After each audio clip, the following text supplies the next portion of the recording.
Amaka was the kind of girl who didn't talk much unless she had to.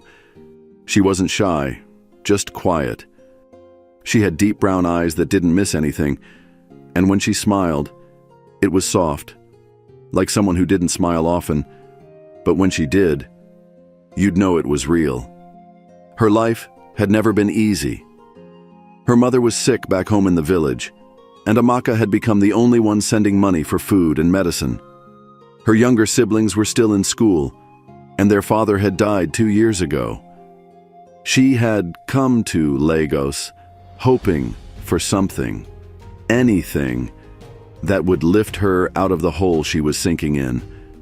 So when she got the job as a personal assistant to one of the most famous pastors in the city, it felt like an answer to prayer. Or so she thought. The first time Amaka walked into the large white gates of Streams of Glory International Church, her heart beat fast. The church building stood like a castle, shiny floors, gold-colored chairs, huge speakers. She had never seen anything like it. People outside the gates were taking selfies beside the church walls like it was a tourist spot. Inside, a woman rushed up to her and smiled. "You must be the new secretary," the woman said, holding a tablet. "Pastor has been waiting for you. Come with me."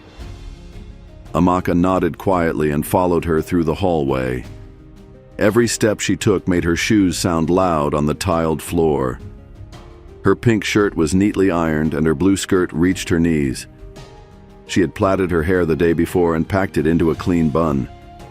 She couldn't afford to look unkempt, not on her first day. They stopped in front of a tall wooden door. The woman knocked gently. "Come in," a deep voice said from inside. The door opened slowly, and Amaka stepped into the office. It smelled like sweet cologne and expensive air freshener.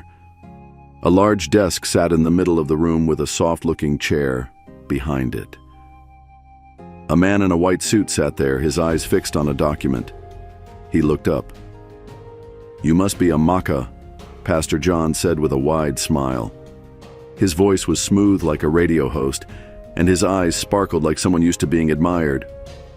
"Yes, sir," Amaka said softly, standing with her hands clasped in front of her.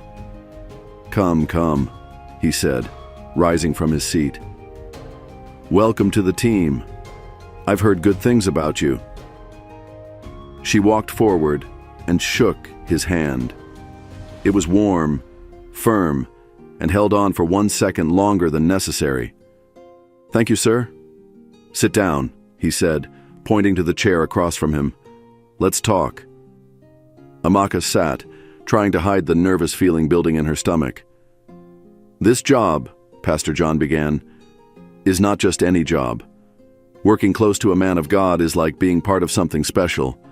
Here, we are like family. We don't gossip. We don't backbite.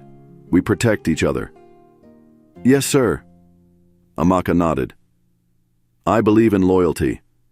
If you have any problem, you come to me directly. No outsiders. Do you understand?" "Yes, sir, I understand." "Good. Because I don't just let anyone close to me. I've prayed about you. God told me you are trustworthy." Amaka forced a smile. "Thank you, sir." Pastor John leaned back in his chair.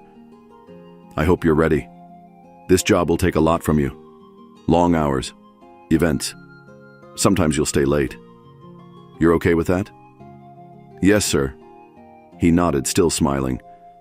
"I like you already. You look focused. And I can see you're well brought up." "Thank you, sir." As she stood to leave, Pastor John's eyes followed her with a kind of attention she wasn't used to. The moment she closed the door behind her, she exhaled deeply and placed a hand on her chest. Something about his smile felt wrong, too perfect, too smooth, like someone who had spent years practicing it in front of a mirror. The days that followed moved quickly. Amaka got to work before sunrise and left when the stars were out. She arranged meetings, organized prayer schedules, replied to emails, and managed everything on the pastor's calendar. He was always in high demand. People from all over the country sent messages asking for prayer, deliverance, or a personal meeting. "Pastor, my child is sick. Pastor, my husband left me, nay. Pastor, I need a miracle." He had the kind of fame that made people tremble when they spoke to him. And to the public, he was a hero, a father, a spiritual shield. But Amaka saw another side. He would glance at her during meetings and let his eyes linger longer than normal. He would comment on her clothes, her body, her smile. It was never direct, never something she could complain about, just words with too much weight. "You look beautiful today," he said one morning, sipping from a gold cup. "That color suits your skin." "Thank you, sir," she said, pretending not to notice his eyes moving over her body. "You know," he added, "God really took his time creating you." Amaka gave a small laugh, the kind you give when you don't want to offend someone, but you want them to stop. That evening, just as she was packing her bag to leave, his voice called from the office. "Amaka, come in for a minute." She turned slowly and walked into the room. "Sit," he said, gesturing to the same seat as before. Her bag remained clutched in her hands. "I want to talk to you," he said, leaning forward. "You've been doing well, very well. You're smart. You're organized. You handle things better than my last assistant." "Thank you, sir." "But that's not all," he said, staring directly at her. "You're different. There's something about you that pulls people in." She shifted in her seat. "You're not just hard-working," he continued. "You're beautiful. Do people tell you that often?" Amaka looked down. "I don't really think about that, sir. I just try to do my work." Pastor John smiled. "You should know your worth. A woman like you deserves to be admired." "I should go and finish the reports, sir," she said quickly, standing up. "Wait, Amaka. Don't be shy. We're just talking." "I understand, sir. I'll bring the documents to your desk tomorrow morning." Before he could say more, she opened the door and walked out. Outside, her breath shook. She held the railing of the staircase and stared at the marble tiles below. Her body felt heavy, her chest tight. This was not what she signed up for. She needed this job, yes, but not like this. Still, she couldn't afford to leave. That night, her phone buzzed as she lay on her bed, staring at the ceiling. It was a text message from a strange number. "God is watching you. Change your ways before it's too late." She sat up, confused. Who sent that? She wasn't sure if it was for her or for someone else. The next morning, Pastor John was already in his office when she arrived. "Good morning, sir," she said. "Good morning, my dear," he replied, without looking up. Later that afternoon, she noticed him staring at his phone for a long time, then putting it down with a small, strange smile. She didn't ask questions, but she had a feeling the text message had reached the right person. Each day grew more uncomfortable. He would ask her to stay after hours for made-up meetings. He would ask about her personal life, whether she had a boyfriend, who she lived with, if she had ever been lonely. Amaka began to feel like a mouse trapped in a golden cage, and still, no one suspected a thing. To the world, Pastor John was perfect, always preaching about holiness, always shouting, "Touch not my anointed," always blaming women for temptation, but behind those church walls, his secrets were growing, and so were hers. Amaka had never told anyone, not even her mother. She was HIV positive. A part of her still hated herself for it. She had been infected after trusting someone years ago. She had tried to forget, moved to another city, changed her life. And now here she was again, working under another man with a sweet voice and dark heart. But this time she wasn't that scared little girl. This time she had nothing left to lose. And if Pastor John thought she would keep quiet forever, He was wrong. From the outside, everything looked perfect. Streams of Glory International Church was still full every Sunday. The ushers still smiled like everything was fine. The choir still sang like angels. And Pastor John still walked on stage like a king returning from war. People shouted, "Man of God!" and rushed to touch his suit. But behind his big office door, things were different. Amaka was no longer smiling the way she used to. She had learned how to wear a straight face, one that didn't show what she was feeling. She still did her work well. She still arrived early and left late. But something inside her had gone cold. Pastor John noticed it too. "You don't laugh like you used to," he said one evening as she brought some files to his desk. "I'm just tired, sir," she said, keeping her eyes on the folder. "You need to relax," he said with that smooth voice of his. "Let me take you out this weekend. You deserve a break." "I'm fine, sir." "Don't be shy," he said, chuckling. "You and I are close now. I can take care of you. No need to stress yourself. This life is too short for suffering." "I really just want to focus on my work," Amaka replied, already turning to leave. Pastor John leaned back in his chair and watched her walk away. He didn't like being told no, not by anyone, not even by her. The next day, Amaka came to the office and found her name missing from the weekly rota. She wasn't scheduled for any meetings. She wasn't invited to the morning prayer with the staff. When she asked the church administrator, he looked confused. "Pastor John didn't mention anything?" he asked. "No," she said. He shrugged. "He told me you were on special assignment. Maybe speak to him directly." That afternoon, she entered the office to ask. "Good afternoon, sir," she said quietly. Pastor John didn't look up from his laptop. "Afternoon. I noticed I wasn't on the schedule this week." He looked up slowly. "Yes, I thought you needed a little time. You've been distant lately." "I didn't say I needed time off, sir. I want to work." Pastor John stood up and walked around the table to her side. "Amaka, what is it? Talk to me. We're family here." She stepped back a little. "There's nothing wrong, sir." He placed his hand gently on her shoulder. "You don't have to be scared.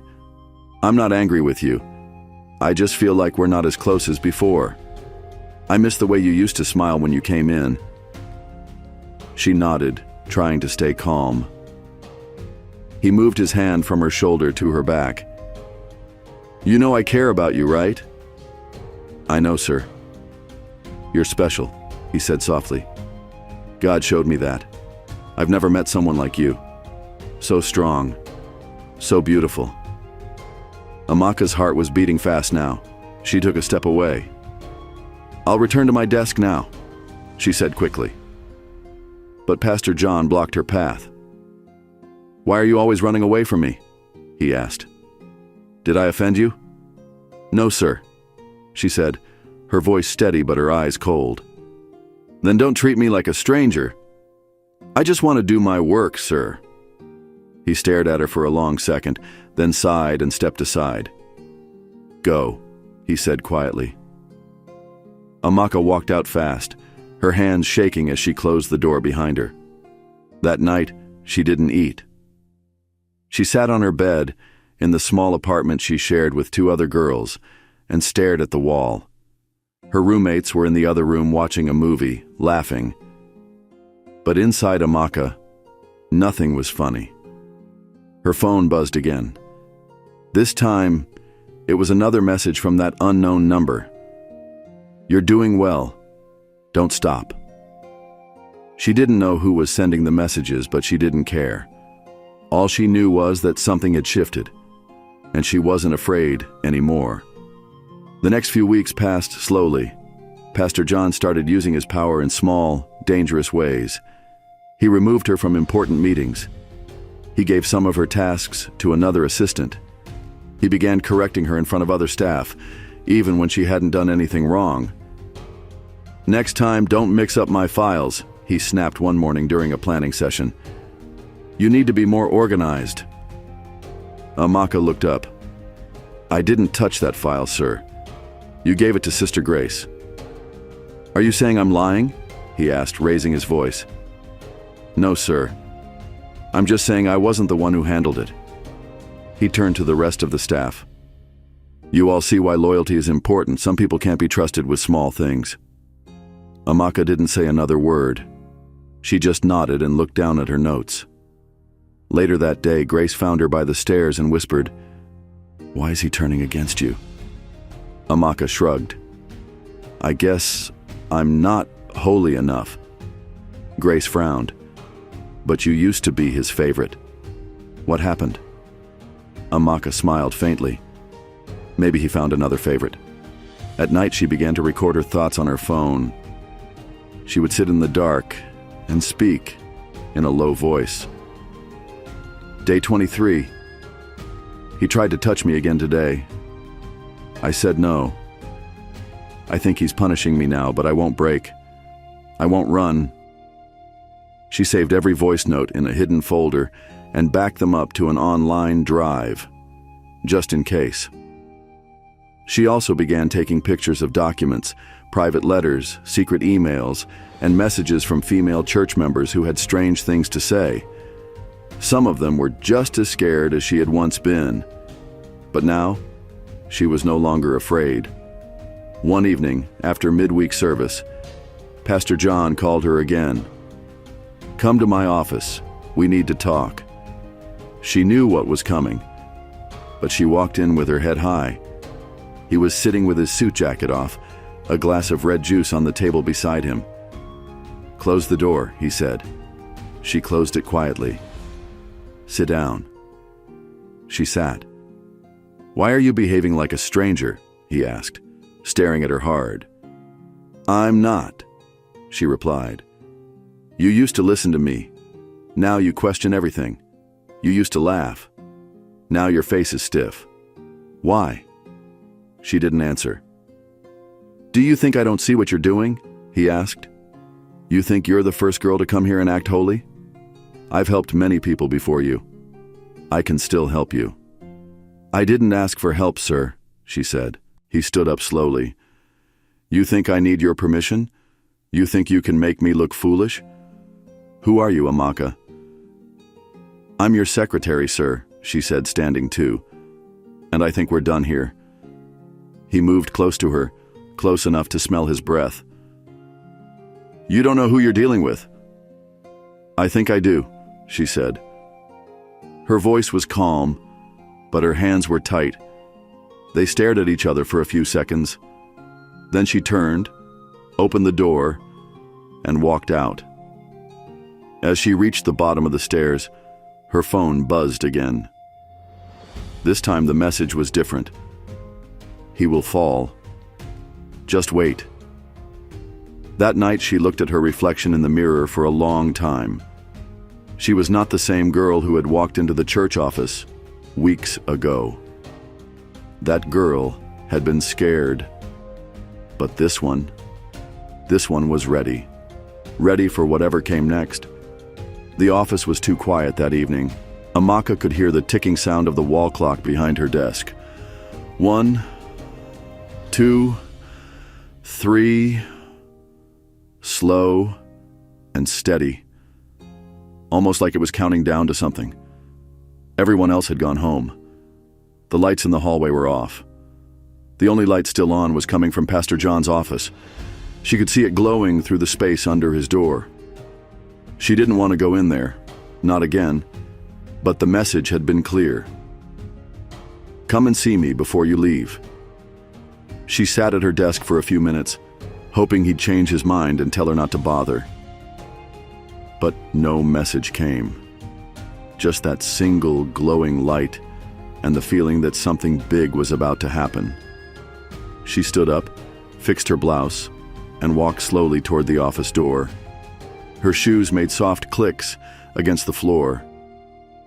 She paused at the door, took a deep breath, and knocked gently. "Come in," his voice said, calm and slow. She pushed the door open. The room smelled of cologne again, strong and sweet. Pastor John was sitting behind his desk, but he looked different this time.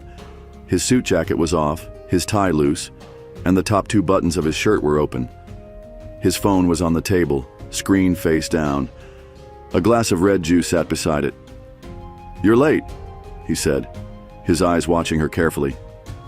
"I finished locking up the hall," she said, her voice even. He nodded slowly. "Close the door." She did. "Come sit down." She walked to the chair and sat across from him, just like she had many times before. He didn't speak at first. He just looked at her. Then finally, he leaned forward. "You've been here for a while now," he said. "You've seen how things work. You've watched how I handle people, how I lead the church." Amaka nodded but said nothing. "I've trusted you," he continued. "I brought you close. Closer than I bring most people." "I know, sir." "But you've been distant lately," he said. "Like you're hiding something." She kept her eyes on his desk. "Look at me," he said quietly. She looked up. "You think I don't see it?" he asked. "You think I don't know when someone is pretending?" "I'm not pretending, sir," she said. "Then why do I feel like you've already judged me?" he asked, raising one eyebrow.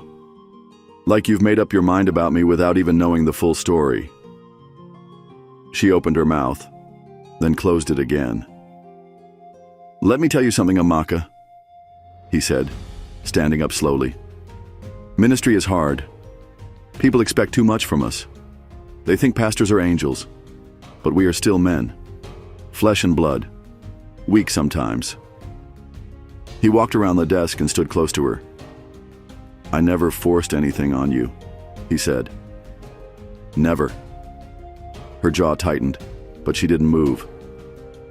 "I like you," he said softly. "From the beginning, I liked you. You're smart, beautiful, different from the others. I saw it from day one." She swallowed hard. "You could have had anything you wanted." "Anything," he said. "I would have taken care of you. You wouldn't be struggling the way you are." "I didn't come here for that," Amaka said quietly. He chuckled and stepped even closer. "Then why did you come here?" "To work," she replied. He reached out and brushed her cheek with his fingers. "You don't need to pretend. I know you feel it too." The connection. Amaka stood up quickly. "Please, I want to leave now." "Why?" he asked, blocking her path. "Why are you always running from me? I don't want to hurt you. I just want us to be closer." "You don't have the right," she said sharply. "I work for you. I trusted you." Pastor John's face changed. The soft smile disappeared. He stepped back and folded his arms. "You think you're better than everyone, don't you?" he said, his voice cold now. "You walk around with your nose in the air like you're untouchable. Let me tell you something, Amaka. Girls like you come and go." "Then let me go," she said, turning toward the door. "You think anyone will believe you?" he said, raising his voice.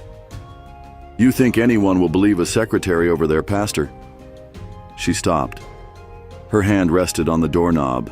"You're not the first girl to try this nonsense," he continued, "and you won't be the last." She turned to face him, her eyes steady now. "Then do what you want," she said, "but I won't be quiet forever." The silence between them was thick. He stepped forward again, then paused. "You'll regret this," he said.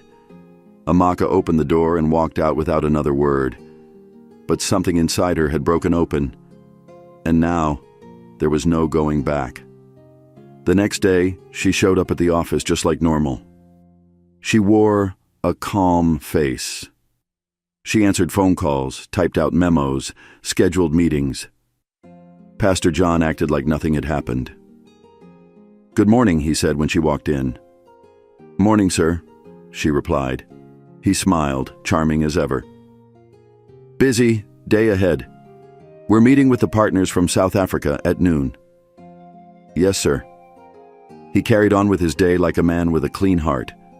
But Amaka knew better now. She had seen the real him, and this time, she would not run. That weekend, there was a special deliverance service. Hundreds of people came from far away. Some came on buses, some walked. The church was packed. People screamed during prayers. The choir sang with fire. Pastor John shouted and waved his hand over the crowd, casting out demons. "Fire of the Holy Ghost!" he screamed. People fell to the floor, crying and shaking. Amaka stood by the side of the stage, watching him perform, like always. The same man who had blocked her from leaving his office just days ago. Later that night, after the crowd was gone and the church was quiet again, she stood in front of the bathroom mirror. Her hand rested on the sink. She stared at her own reflection, and for the first time, she didn't see weakness. She saw fire. The moment it happened, she didn't cry. She didn't scream. She didn't fight. He had finally crossed the line. He waited until late, told her there were documents to review, said it would only take a few minutes. She walked into the office with her bag still on her shoulder, but the door locked behind her. "No interruptions tonight," he said with a smile. And she knew. She knew what he had planned. He moved close, touched her arm, told her to relax, said this was meant to be. She didn't fight him. She didn't push him away. She just let it happen. Because in her mind, it had already happened long before now. The next morning, she wore her favorite white blouse and black skirt. She tied her scarf neatly and carried her bag with steady hands. She walked into the office, opened her drawer, and pulled out her small notebook. She wrote in it calmly, "It is done." When she saw Pastor John later that day, he gave her a long, knowing smile. "Good girl," he whispered.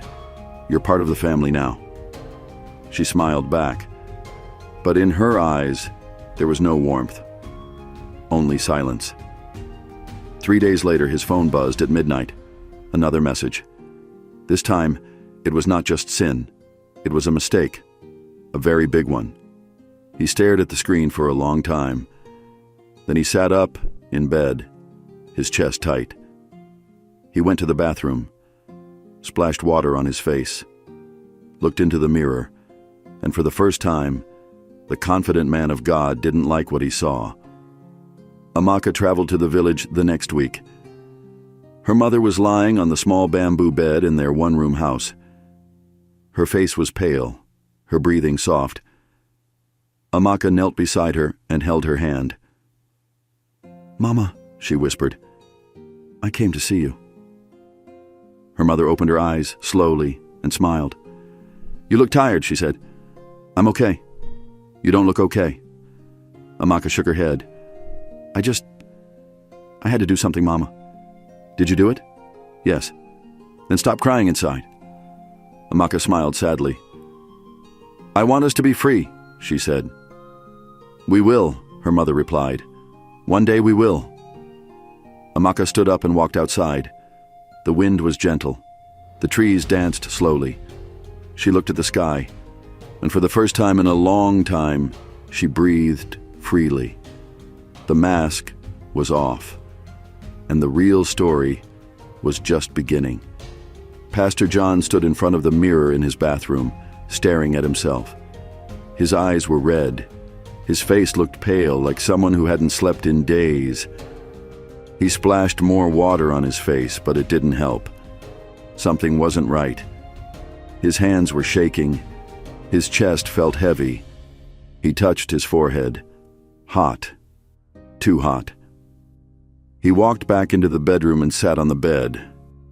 His wife, Angela, was fast asleep beside him. She didn't even move. She had been ignoring him lately, and he didn't have the strength to fight. He picked up his phone and checked his messages. There it was again. A message from the same strange number. The sickness has entered. The secret is no longer safe. Pastor John's heart began to race. His hand dropped the phone. He stood up and walked back and forth in the room, breathing fast. He had been feeling tired for days now. Sometimes he couldn't finish his sermons without sitting down. He had lost weight too, even though he was eating well. His suits no longer fit the same way. His skin looked dry and his lips were cracking. Every morning he woke up drenched in the sweat. But he didn't want to believe it. He didn't want to ask the one question that had been sitting in his mind for days. Not yet. He wasn't ready for the answer. Back at the office, Amaka sat quietly behind her desk. She was typing slowly, checking each letter, each word, like she had all the time in the world. The other workers came in and out, talking, laughing, moving around. But Amaka said little. She just kept doing her work. Grace, the assistant who sat closest to her, leaned over and whispered, "He's not himself lately." Amaka didn't turn. "What do you mean?" "He looks tired. Did you see how he almost fell on stage on Sunday?" Amaka nodded. "Maybe he's sick." Grace lowered her voice. "Or maybe something is disturbing him. Spiritual attack, maybe." Amaka finally turned and looked at her. "Spiritual attack?" Grace nodded quickly. "Somebody is fighting him in the spirit. That's what I think." Amaka gave a small smile. Maybe. But inside her she knew. It wasn't a spirit. It was the truth. And the truth had started to eat him from the inside. During that Sunday service, people began to notice the difference. Pastor John's voice didn't sound strong anymore. He cleared his throat again and again. He kept wiping his face with a white towel, even though the AC was blowing. Halfway through the sermon, he paused. He looked down at his Bible, then back at the crowd. His hand was shaking. He tried to continue preaching, but the words wouldn't come out smoothly. People in the front row whispered to each other. One woman looked at her friend and mouthed the words, "Is he okay?" He finally stepped back and said, "Let us pray." He couldn't even finish the closing prayer. He waved at the assistant pastor to take over and slowly walked off the stage. Angela rushed to meet him backstage. "John, what is wrong?" He didn't answer. "Talk to me," she said again, gripping his arm. "I'm fine," he whispered. "Just tired." But he was not fine. He was falling apart. On Monday morning, Amaka arrived early as usual. She found an envelope sitting on her desk. Her name was written in bold red ink. She opened it carefully. Inside, there was a single piece of paper with just 5 words. "This house will soon burn." She stared at it for a long time. Was it a warning? Or a promise? She folded the paper and slipped it into her bag. Later that afternoon, she walked past Pastor John's office and saw him sitting alone, looking down at a test result. His eyes were empty.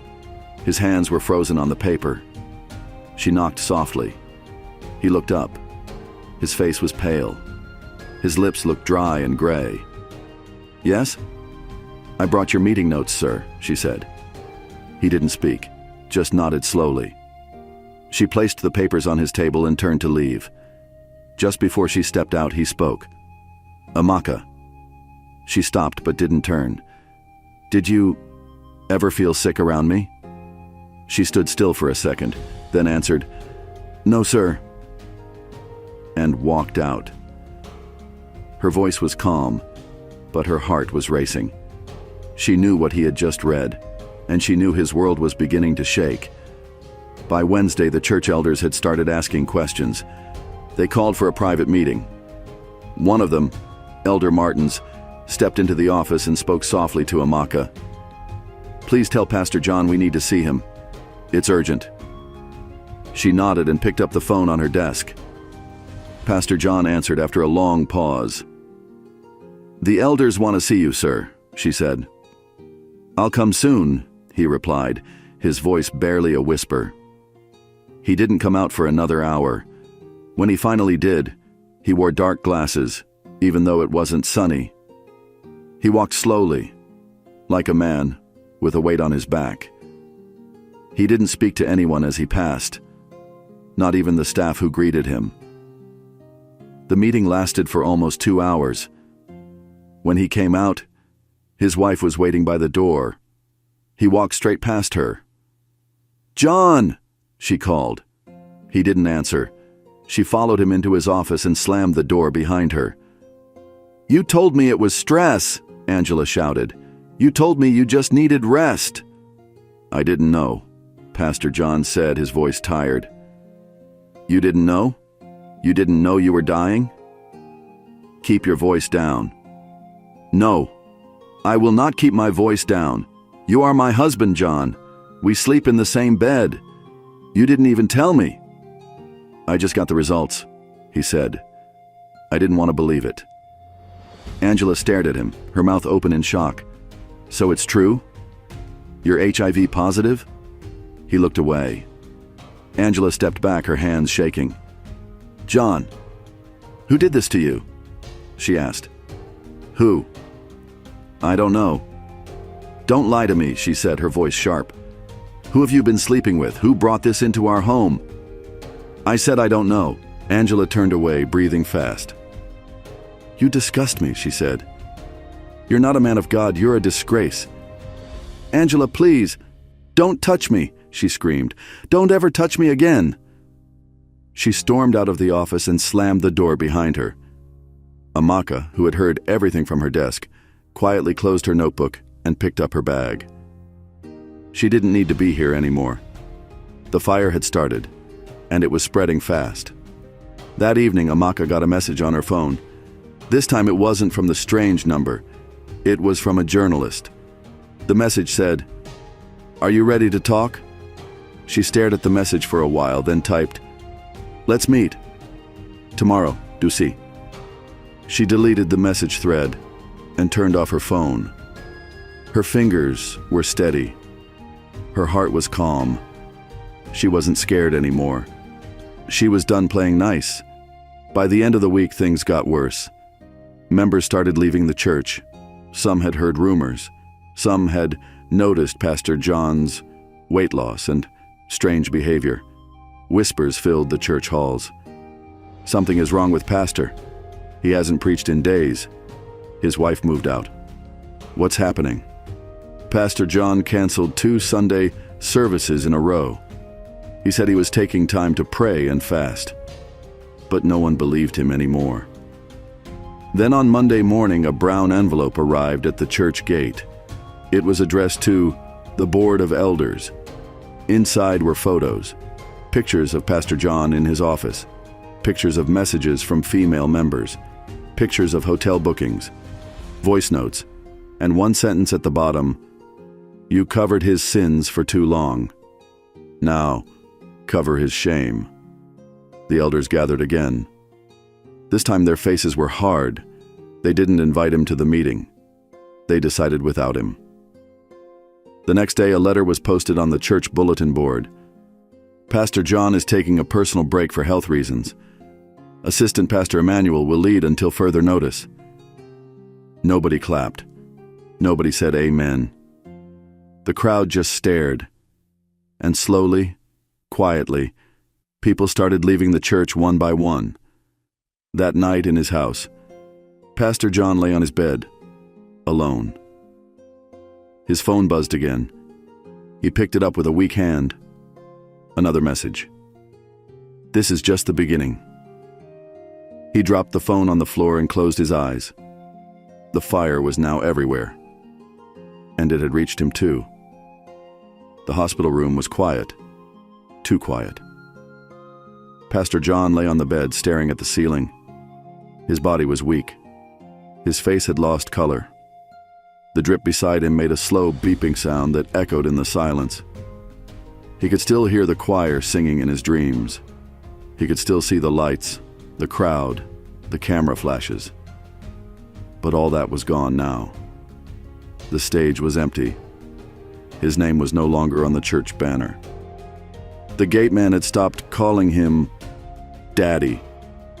Even the nurses at the hospital treated him like just another patient.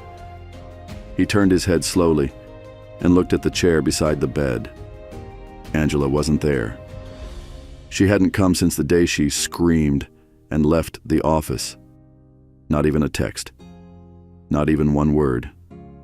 The door opened. One of the junior pastors walked in holding a small Bible and a food flask. "Good morning, sir," the young man said quietly. Pastor John didn't answer. "I brought you some rice and stew," the man said again, placing the flask on the table. Pastor John turned his head to the wall. The young man paused, then said, "I'm praying for you, sir." Still no reply. He picked up the Bible and opened it. "Let me read Psalm 51.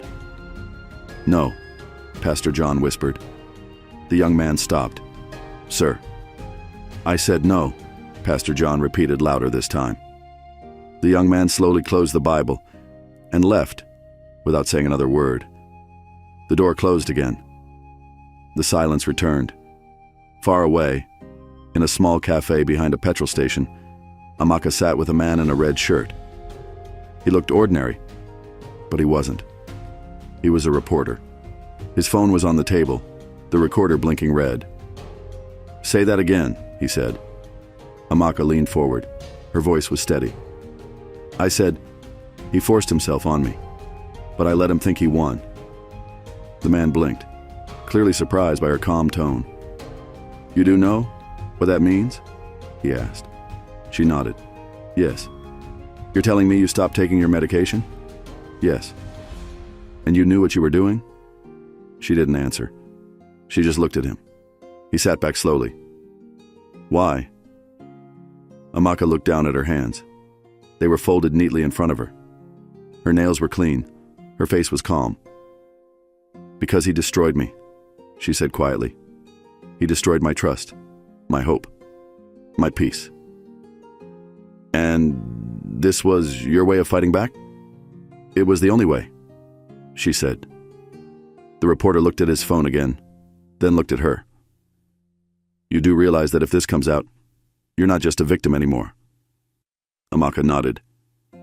"I'm not a victim. I'm not a hero either. I'm just tired." He closed the recorder and put his phone in his pocket. "I'll send you a copy before it goes live." She nodded. "Be ready," he said, "because the world won't understand." She gave a sad smile. They never do. He stood up and left the cafe. Amaka stayed seated for a while, sipping her drink slowly. Her heart was not beating fast. She wasn't nervous. She wasn't scared. She was just quiet. The storm had passed, but the air still smelled of smoke. The story dropped 3 days later. It hit social media first, then moved to the news. Church secretary speaks, how Pastor John took advantage of me and paid the price. The article included quotes, screenshots, voice recordings, and photos. It spread like wildfire. People who had once shouted, "Daddy," now whispered, "Is it true?" Members sent angry messages to the church WhatsApp group. Others dropped long posts online about how God is the only true judge. The elders tried to control it, but it was too late. Too many people had seen it. Too many people had shared it. Pastor John's name was now a punchline in jokes, memes, tweets, radio gossip.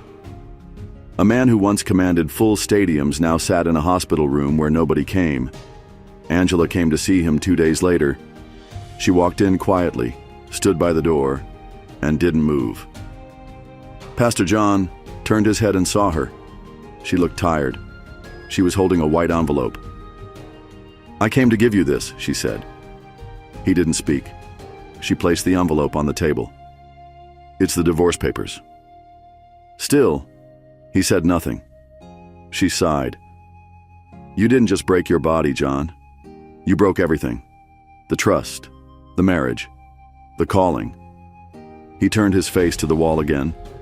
Angela looked at him for a long time. I hope you find peace, she said. Then she walked out of the room. That evening, Amaka was walking home from the market.